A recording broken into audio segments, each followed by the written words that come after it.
iminnoy qiladigan ishimiz kimgadir gapirish bilan bo'lmaydi. Bizda apparatimiz bor, Amerikadan keltirilgan. Hozirgi kunda pul ishlayman deb odamlar nimalarga bormaydi. Hattoki hayotingizni o'yinchoq qilib, bor yo'g'ingizni olib ham qo'yishga harakat qilishadi. Bu paytda psixologlar esa nima qilishadi? Psixolog insonning ruhiy holati, o'y, xayollari, hissiyotlari bilan ishlaydigan mutaxassisdir.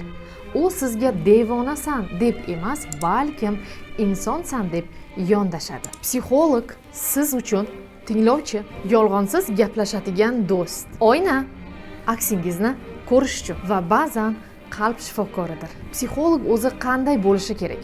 Manipulyatsiya qilmaydi, bilim va ogohlik bilan ishlaydi. Ego emas, balkim ishonch berish kerak. Psixolog o'zi aslida qanday yordam beradi? Uning salbiy va ijobiy tomonlarini bilishni xohlasangiz, siz uchun maxsus alohida video tayyorlab qo'yganman. Bu uchun 3 raqamini yuboring va videoni qo'lga kiriting.